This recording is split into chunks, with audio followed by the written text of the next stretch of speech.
नमस्कार। आप देख रहे हैं आई इंडिया और मैं हूं उदय चौहान। सबसे पहले हमारे दर्शकों को गुरु नानक देव जी के प्रकाश पर्व और कार्तिक पूर्णिमा की बहुत बहुत बधाई व शुभकामनाएं।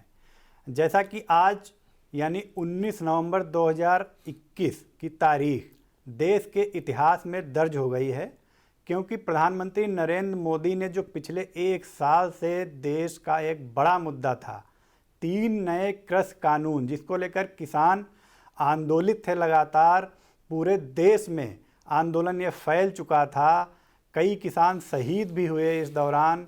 उन 3 नए कृषि कानूनों को प्रधानमंत्री जी ने वापस लेने का ऐलान आज सुबह किया, जब प्रधानमंत्री राष्ट्र के नाम संबोधन कर रहे थे।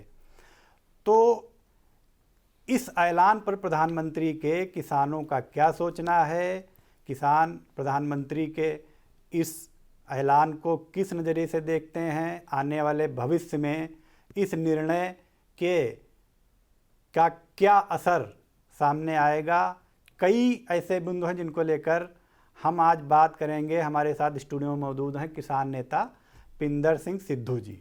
पहले तो सिद्धू जी आपका स्वागत है इंडिया में जी। सबसे पहले तो आप ये बताइए सिद्धू जी कि आज जो प्रधानमंत्री जी ने 3 नए कृषि कानूनों को वापस लेने का फैसला किया है, उसको आप किस नज़रिए से देखते हैं?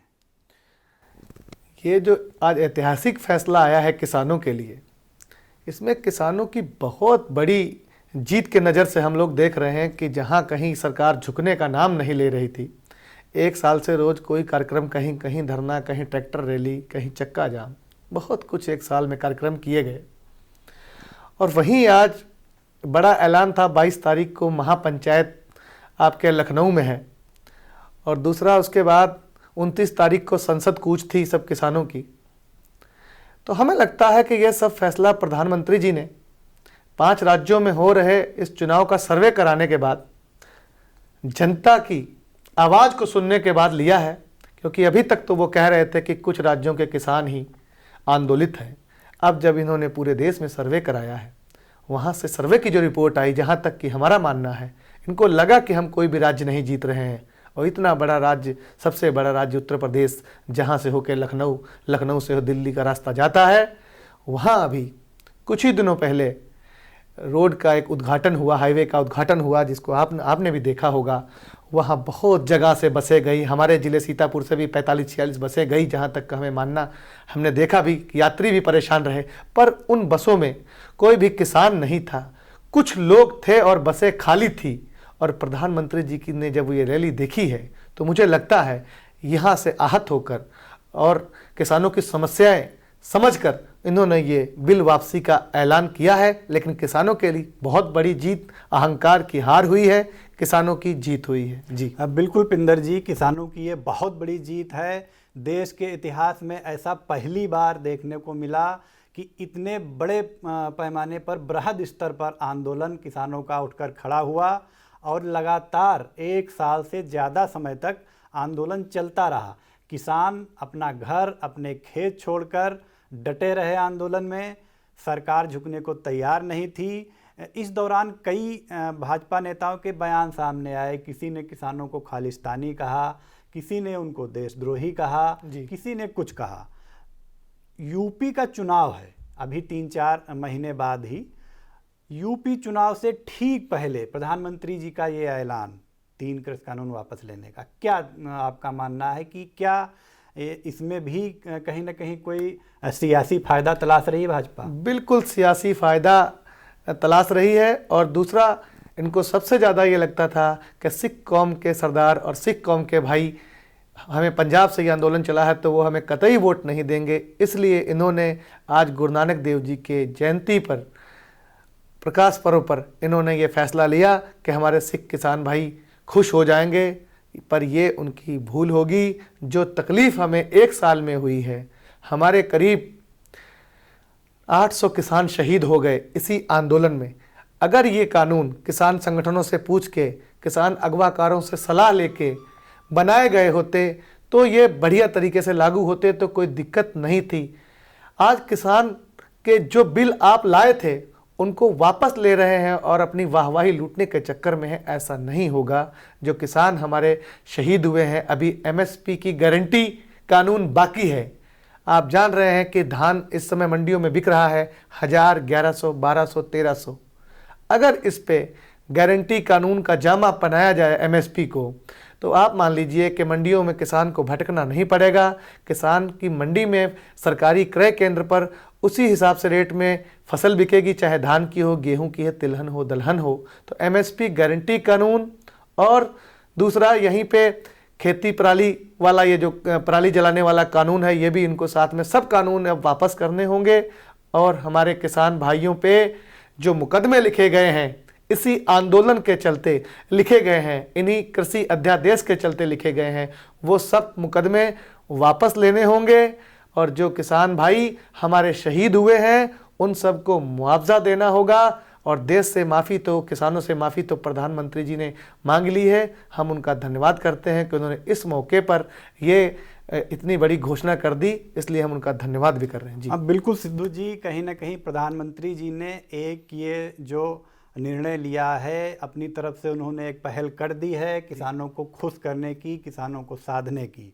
लेकिन इसमें एक बड़ा सवाल ये भी निकल के आ रहा है कि पिछले 1 साल में इस बिल की वजह से किसान आंदोलन शुरू हुआ, उसके बाद जो भी घटनाक्रम हुए, जितने भी किसान शहीद हुए इस दौरान, चाहे वो हमारा लखीमपुर कांड हो जिसमें किसान शहीद हुए, चाहे वहाँ बॉर्डर पे आंदोलन के दौरान किसान शहीद हुए, देश के अलग अलग हिस्सों में जो भी किसान शहीद हुए, विपक्षी दल अब निशाना साध लेने लगे हैं कि उन शहीद किसानों को मुआवजा दिया जाए और जो पीड़ित परिवार हैं उनको सरकारी नौकरी दी जाए। मायावती ने भी ये बयान जारी किया है, आज मांग उठाई है। आप नेता संजय सिंह ने भी ये मांग उठाई है, बयान जारी किया है। प्रियंका गांधी, राहुल गांधी, अखिलेश यादव, सभी लोग तंज कस रहे हैं। तो क्या आपका क्या मानना है इस पे कि अब भाजपा को आगे क्या करना चाहिए और किसान आगे क्या रणनीति लेकर आएंगे? देखिए, भाजपा से कोई हमारी खेत मेड़ की लड़ाई तो है नहीं, हमारी कोई इनसे जाति दुश्मनी तो है नहीं। आप देखिए कितनी महंगाई हो गई है कि या तो भाई हम किसानों के जो C2+ का जो है मुआवजा उस तरीके से मिले। अब इतना जो है अभी आप बाढ़ आई, आप देखिए कि लखीमपुर पूरा ये तराई क्षेत्र में और हमारे सीतापुर भी उसमें लगता है, कितना किसानों का नुकसान हो गया और मुआवजे के नाम पे अभी तक कोई बात नहीं आई है। और विपक्षी दलों की बात रही तो विपक्षी दल तो पता नहीं किस बिल में घुसे बैठे हैं, कोई काम को उनको समझ में नहीं आ रहा है कि किसान आंदोलित है 1 साल से, विपक्षी कहीं कोई कार्यक्रम उनका नजर ही नहीं आ रहा है। अब तो चुनाव भी 3 महीने बचे हैं, तो विपक्षी हमको कहीं ना कहीं विफल नजर आ रहे हैं। वो पूरी तरीके से जो है किसानों के साथ जो खड़ा होगा, पूरी तरीके से किसानों के जो लाइट बिल हैं ये माफ़ किए जाएं। और जब उद्योगपतियों का कर्जा माफ़ किया जा सकता है, तो हमारा ये कहना है किसानों का, मजदूरों का और छोटे दुकानदार जो कोरोना काल में बर्बाद हो गए, किसानों का एक तरफ से कर्जा मुफ्त होना चाहिए, चाहे जिस बैंक का हो। और छोटे दुकानदारों का एक बार से कर्जा मुफ्त होकर दोबारा से वो दुकानदारी अपनी करें। मजदूरों के लिए अच्छी व्यवस्था होनी चाहिए, उनको काम मिलना चाहिए। गारंटी योजना में काम मिलता है लेकिन पूरा उनको पैसा नहीं मिलता, बहुत से बार धरने लगाने पड़ते हैं, तब जाके उनकी समस्या हम लोग सुलझवा पाते हैं। लेकिन हम लोग ये नहीं चाहते कि रोज रोज हमें सरकार जो चीज़ दे रही है, जो वो दिखा रही कि हम किसानों को, मजदूरों को दे रहे हैं, वो वहाँ तक पहुँचनी चाहिए। धरने लगाकर वहाँ तक ना पहुँचाई जाए। सरकार इस पर जरूर संज्ञान ले जी। बिल्कुल, आपने सही मुद्दा उठाया है। एक चीज़ यहाँ पर और निकल के सामने आ रही है सिद्धू जी कि प्रधानमंत्री जी ने ऐलान तो कर दिया आज, और उन्होंने ये भी आश्वासन दिया है कि इसी संसद सत्र में ये कानून वापस ले लिया जाएगा। लेकिन जो इस किसान आंदोलन के अगुवाकार थे राकेश टिकैत जी, उनका बयान आया है, वो अभी असमंजस की स्थिति में नज़र आ रहे हैं। क्या उन्हें भरोसा नहीं है प्रधानमंत्री के ऐलान पर? क्योंकि उन्होंने साफ मना कर दिया है। उनका जो बयान आया, उन्होंने कहा कि अभी कानून वापस नहीं हुआ है, हम इंतज़ार करेंगे।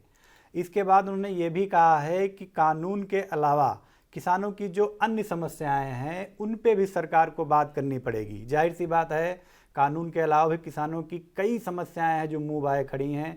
सीतापुर में भी आप आंदोलन करते रहे, चाहे धान खरीद हो, चाहे गन्ना को लेकर हो, आप आंदोलन करते रहे।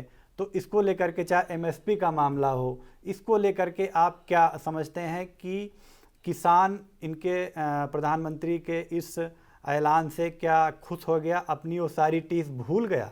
नहीं, वो टीस तो ये जिंदगी जब तक धरती रहेगी, जब तक किसान जिंदा रहेगा, जो समझदार किसान जो जान पाया है इस आंदोलन को, जो समझा है जिसने, वो तो कभी नहीं भूल पाएगा। और जिन लोगों ने अपने घर के लोग खोए हैं वो तो कभी नहीं भूल पाएंगे, अपने अपने उस क्षेत्र के लोग। और आप ये देखिए कि लखीमपुर की जब ये घटना हुई तो पूरा शासन प्रशासन वहाँ जो समझौता हुआ, वहाँ राकेश टिकैत जी थे, बाबा जी थे, हम थे, संयुक्त मोर्चे के और भी साथी, मैं मौके पर मौजूद था। वहाँ पर जो प्रशासन से समझौता हुआ, जो ये समझौता हुआ था कि किसी भी किसान के ऊपर एक भी मुकदमा नहीं लिखा जाएगा, क्योंकि किसान किसी को मारने नहीं गया था, किसानों के ऊपर हमला हुआ, बचाव में जो कुछ हुआ इसके लिए किसान दोषी नहीं है। तो उस करार को उत्तर प्रदेश की सरकार ने तोड़ा और हमारे 4 किसान भाइयों को जेल भेज दिया। और जेल जाना चाहिए था अजय टैनी को, जो अभी तक उनका इस्तीफा भी नहीं हुआ, और जेल चले गए हमारे किसान। तो वहाँ पर राकेश टिकैत जी अगर आप ये कह रहे हैं, और वो हमारे अगवा है, पूरा संयुक्त किसान मोर्चा हमारा अगवा है, उनका बयान आया है, हमने भी सुना, उन्होंने कहा है तो ठीक है, हम लोग भी वहाँ संयुक्त मोर्चे की कॉल से ही चलते हैं। जब तक लिखा पढ़ी में ये कानून वापसी, एमएसपी की गारंटी, खेती कानून, और ये जो आपका पराली वाला मुद्दा है, पराली का मुद्दा अगर खत्म नहीं करेंगे, वो कानून भी खत्म नहीं करेंगे, जो लाइट बिल ये लाए थे, ये सब खत्म नहीं करेंगे, तब तक हमारे किसान अगुआ वहाँ बैठे हैं संयुक्त किसान मोर्चा के। जो वहाँ से आदेश होगा हम लोग उसी आदेश का पालन करेंगे, और यहाँ लोकल में किसानों की समस्याएं जो है उसके लिए जूझते रहेंगे। संयुक्त किसान मोर्चा लड़ता रहेगा और किसानों को न्याय दिलाने के लिए आगे खड़ा रहेगा। जी बिल्कुल, आपने सही बात कही। चूंकि सीतापुर एक जो किसान आंदोलन ये हुआ अभी चल रहा है, इसका एक बड़ा केंद्र सीतापुर भी रहा। यहाँ राकेश टिकैत जी का भी आगमन हुआ, मेघा पाटेकर जी का भी आगमन हुआ, और कई बड़े किसान नेताओं का आगमन हुआ। आप लगातार उसमें सक्रिय भूमिका निभाते रहे। आई इंडिया ने भी लगातार खबरें दिखाई किसानों की। तो एक ये सवाल उठ रहा है कि यूपी चुनाव के ठीक पहले जब ये कृषि कानून वापस लेने का फैसला भाजपा ने लिया है, तो क्या इससे भाजपा को आगामी विधानसभा चुनाव में फ़ायदा पहुंच सकता है? किसान इस निर्णय को कैसे देख रहा है? देखिए, जानबूझ के इन्होंने आंदोलन अपना फ़ायदा लेने के लिए ही ये फैसला लेट कर दिया। ये फैसला पहले भी हो सकता था। आज देखिए, आपके 8 महीने से बात नहीं हुई सरकार से, सरकार ने बात ही नहीं करी, हमें कुछ समझा ही नहीं, किसानों को हमारी कोई वैल्यू नहीं थी। ये फैसला अगर पहले हो जाता तो आप भी जानते हैं कि बहुत सी जानें, बहुत से बेटे माओ के बच जाते, बहुत से सुहागनों के सुहाग बच जाते। लेकिन जानबूझ के ये फैसला लास्ट तक खींचा गया। अब जब आचार संहिता लगने वाली है, चुनाव आने वाला है, इन्होंने क्रेडिट लेने के लिए ये काम किया है। पर किसान और मजदूर कोरोना काल में जो पैदल आया है, अपने काम छोड़ के पैदल गया है, उस समय भी सब संस्थाओं ने, सिख संस्थाओं ने और भी कई संस्थाओं ने लंगर लगाए और उन सबको पानी तक पिलाया। सरकार ने कोई व्यवस्था नहीं करी थी, पानी तक की व्यवस्था नहीं है, आप जान सकते हैं इस बात को। तब भी सरकार ने मजदूरों के लिए कोई व्यवस्था नहीं करी थी। बहुत से मजदूर भाई हमारे उसमें शहीद हो गए, उनकी बहुत एक जो है जन्म बिटिया का रास्ते में हो गया था, आपके कैमरे के खबर के माध्यम से पता चला था और हम लोग देखते ही रहते हैं। बहुत से किसान दिल्ली से आए, पंजाब से आए, हरियाणा से आए, हमारे सीतापुर से होते हुए निकले। हम लोगों ने टोल पे लंगर लगा के रखा, बाकायदा उनकी जो भी समस्या थी वो ठीक करी। तो सरकार ने तो कुछ किया ही नहीं। ऑक्सीजन की कमी से हजारों लाशें गंगा में मिली, हजारों लाशें आपने भी देखा। जिसकी बात ये मानते नहीं। सरकार आपकी है, लोग आपके हैं, तो अगर कोई कहीं पे कमी होती है वो विपक्ष कर देगा। ये कैसी बात होती है? कोई भी बात धरातल पे इनका कोई भी काम नहीं है, कोई भी इनकी योजना धरातल पे नहीं है। सिर्फ किसान निधि आप कहते हैं। क्या 2000 रुपए में किसान को आपने खरीद लिया है? वो भी सबको नहीं मिलता। आप हमारी फसलों का पूरा रेट दे दें, हमें आपका 2000 रुपया नहीं चाहिए। क्या होता है 2000 रुपये में? इतनी महंगाई हो गई। डीजल पिछले साल जब कोरोना नहीं था, जब ये राशन फ्री नहीं मिल रहा था, तब डीजल की कीमत 60 से 62 रुपये थी। आज आप देखिए 90 से 92 रुपये हो गई थी। अभी 2-4 रुपये इन्होंने कम करी, माहौल देखते हुए, सब माहौल देख के कम कर रहे हैं अभी ये। तो आप राशन फ्री दे रहे हैं और अब मजदूरों किसानों से कह रहे हैं हम आपको सब फ्री दे रहे हैं। आप मैं आपके चैनल के माध्यम से बताना चाहता हूं कि मैं छोटा किसान हूं, मान लो अगर छोटे किसान की बात, जो गरीबों की बात हो रही, मेरे पास 2 बीघा जमीन है। अगर उस 2 बीघा जमीन को सींचने के लिए फसल जो मैंने बोई है 3 बार उसमें पानी लगाना पड़ा।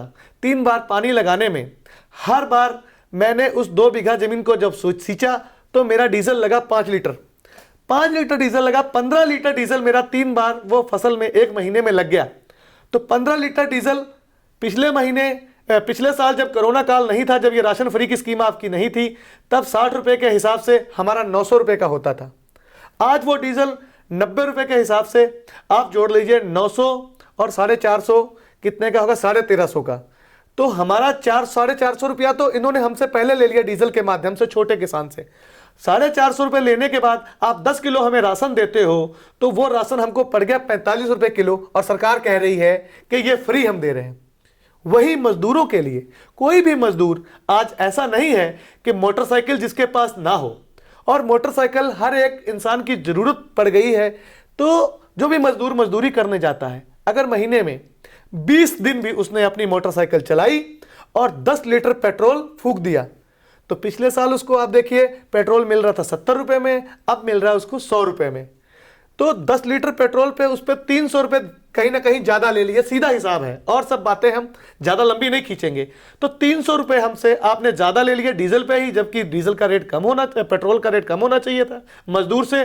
और उसको आप 10 किलो राशन दे रहे हो, मियाँ बीवी दोनों को 2 यूनिट है, तो 10 किलो राशन में उसमें भी कुछ कोटेदार ले लेता है, 10 किलो पूरा मिलता नहीं है।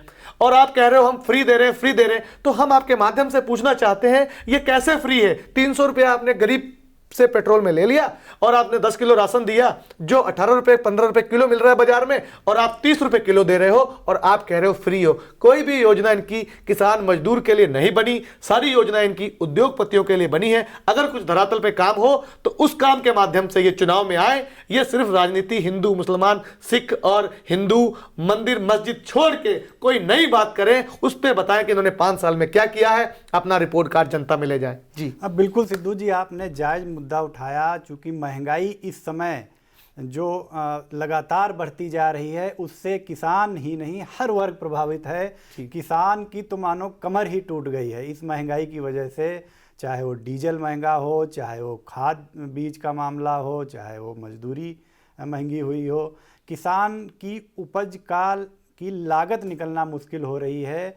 आपकी बात से हम सहमत हैं। तो आपका ये कहना है कि जो भाजपा ने दांव खेला है चुनाव के पहले, तो फिलहाल किसान उनके इस दांव में उलझने वाला नहीं है। किसान हर चीज़ जान रहा है, समझ रहा है, वो अपने जान समझ के ही जो उनके हित की बात करेगा उनका ही समर्थन करेगा। जी आपका ये कहना है इस मुद्दे पर। सिद्धू जी, पिछले 1 साल में आपने भी काफ़ी संघर्ष किया जी इस आंदोलन में। हमने भी देखा कि आपकी सीतापुर प्रशासन से कई बार नोकझोंक हुई, पुलिस से कई बार नोकझोंक हुई, पुलिस प्रशासन ने आपको कई बार चेतावनी और धमकी भी दी। तो इस 1 साल में आपने जो कुछ झेला, जो कुछ महसूस किया, क्या ये जो भाजपा ने दांव चला है, क्या इस फैसले से आपकी वो सारी तकलीफ़ें, वो सारी टीस, क्या कहाँ तक उस पर मरहम लग पाया है? कोई इस पे किसी प्रकार का मरहम नहीं है। बस खाली ये खुशी की लहर है कि हमारा किसान जीता है। जो ये कहते थे बिल वापस नहीं लेंगे, वो इन्होंने कह दिया कि बिल वापस हम ले रहे हैं। किसान उसमें जीता है। हमने इस 1 साल में, जैसा कि आपने सवाल किया, हमारा पहले अपना दूसरा काम गाड़ियों का काम हुआ करता था। आप ये मान लीजिए कि हमने जब से ये आंदोलन चल रहा, अपनी ज़मीन बचाने के लिए हमें अगवाकारी करनी पड़ी, जो हम कभी नहीं, हमें पता ही नहीं था आंदोलन क्या होता, हमने कभी आंदोलन किया ही नहीं था। इस आंदोलन ने, इस कृषि कानून ने हम लोगों को आंदोलन करना सिखा दिया। जो लोग अपना हम काम करते थे, धंधा करते थे, काम धंधा सब खत्म हो गया। हमारे पास अपनी ट्रकें थी। काम धंधा जब छूट जाता है और रोज आंदोलन करना पड़ता है, कोई कमाई का जरिया नहीं था। हमने अपनी 3 ट्रकें भी बेच के इस आंदोलन में लगा दी हैं। है और बहुत ही नुकसान में, मतलब सब घाटा ही हो गया हमारा। लेकिन जो जमीनी मुद्दा था, हम लोग दिल से साथ लगे हुए थे कि लड़ेंगे, जीतेंगे। आज लड़े हैं और जीते हैं। हमारे बच्चों तक को हम अपने टाइम नहीं दे पाए। बच्चे हमारे घर बैठे हैं, आज भी स्कूल नहीं गए। कोरोना काल में पहले स्कूल बंद था, मेरे बच्चे तक घर बैठे हैं और स्कूल नहीं गए। और हमारे साथ संघर्ष के साथी रहे ऋचा दीदी, ऋचा सिंह जी, शिव प्रकाश जी, गुरपाल सिंह जी और अपना उमेश पांडे जी और बहुत सारे किसान सेवक, बहुत सारे किसान नेता साथ रहे। किसानों ने जो भी हम लोगों ने कॉल बॉर्डर से आई उसको फॉलो किया। हमारे सीतापुर, लखीमपुर और हरदोई के किसानों ने जहां जहां हम लोगों ने कॉल करी, किसानों ने पूरा समर्थन किया। उन्होंने इस नेतृत्व पे विश्वास किया और हमने उस पर खरा उतरने की कोशिश करी है। बाकी नेता जो बन जाता है उस पर बहुत सी उंगलियां उठती हैं, बहुत से लोग सवाल करते हैं। हमने कोशिश करी है कि हम लोग अच्छे बन के एक आगे कदम उठाएं, अब विश्वास जीत सके किसानों व मजदूरों का, उनके काम आ सके। जी सिद्धू जी, सही आपने बात उठाई। आखिरी सवाल आपसे ये है कि कृषि कानून तो वापस हो गया है, जैसा कि आपने पहले बताया कि इसके अलावा भी किसानों की कई समस्याएं हैं। जी। आपके अगुवाकार राकेश टिकैत जी ये बात कह रहे हैं। जी। तो क्या कृषि कानून वापस होने के बाद भी किसान अभी सरकार से दो दो हाथ करने के मूड में हैं? देखिए, जो वहाँ के संयुक्त मोर्चे के हमारे अगुवाकार थे, उनसे जो कृषि मंत्री की टीम थी या कृषि मंत्री जी बात नहीं कर रहे थे। वो कह रहे थे कि आप ये बात ना कहो कि कृषि बिल वापस करेंगे, अध्यादेश ये वापस लेंगे, उसके अलावा आप सब समझौते करने के लिए तैयार हैं। जो कृषि बिल की वापस करने की बात करनी है तो आप मोदी जी से करो। अब तो सीधा रास्ता खुल गया भाई, मोदी जी ने वो बिल लाए थे, उन्होंने ये बिल वापस ले लिए। अब जो बाकी के जो छोटे मोटे ये मुद्दे रह गए हैं, इनको तो कृषि मंत्री जी निपटा ही सकते हैं। वो खुद ही कह रहे थे उसके अलावा कोई बात करिए। अब वो मुद्दा बड़ा था, वो प्रधानमंत्री जी ने निपटा दिया, उनका हम बहुत बहुत दिल से धन्यवाद करते हैं। पर जो हमने साथी खोए हैं इस मुद्दे में, इस आंदोलन में, उनकी भी शहादत जाया नहीं गई। उन साथियों को भी कहीं ना कहीं खुशी होगी, उनको परिवार को भी, हम उनके सारे परिवारों को हम दिल से धन्यवाद करते हैं, श्रद्धांजलि देते हैं। आज सारे परिवार जीते हैं, लेकिन अभी मुद्दा चल रहा है। हमारा संयुक्त मोर्चा वहां बैठा है, जो फैसला लेगा उसी पे सारे किसान हम लोग सहमत रहेंगे। मेन चीज एमएसपी की गारंटी कानून है, और ये खेत पराली वाला मुद्दा जो है, और तीसरा आवारा पशुओं का मुद्दा जो है। अपने यहाँ उत्तर प्रदेश में आप देख ही रहे हो कि जब किसान उधर फसल बोता है, थोड़ी फसल बड़ी होती है तो उसके पशु जो है, आवारा पशु है, सांड वगैरह, ये सारे फसलें उसकी चर जाते हैं। उसकी व्यवस्था भी सरकार को करनी चाहिए। इतनी ही बातें आज आपने आई इंडिया का, मैं बहुत बहुत धन्यवाद, बहुत बहुत आभारी हूं कि प्रमुखता से किसानों की खबर दिखाई। आई इंडिया की पूरी टीम का संयुक्त किसान मोर्चा दिल से धन्यवाद करता है। जय जवान, जय किसान, जय हिंद, जय भारत, नमस्कार। तो कृषि कानून वापस होने के बाद भी किसान अभी एमएसपी, पराली के मुद्दे पर और आवारा पशु, जो यूपी का एक बड़ा मुद्दा है, जो बड़ी समस्या किसानों की है, इसको लेकर अभी किसान सरकार को घेरने के मूड में है। जाहिर सी बात है, किसानों की बड़ी समस्या है और इन समस्याओं का भी जब तक हल नहीं हो जाता है तब तक किसान अभी पीछे हटने वाले नहीं हैं। तो आप लोग आई इंडिया के साथ बने रहिए। हम फिर किसी बड़े और नए मुद्दे को लेकर आपके सामने हाजिर होते हैं। तब तक के लिए दीजिए हमें इजाज़त। धन्यवाद।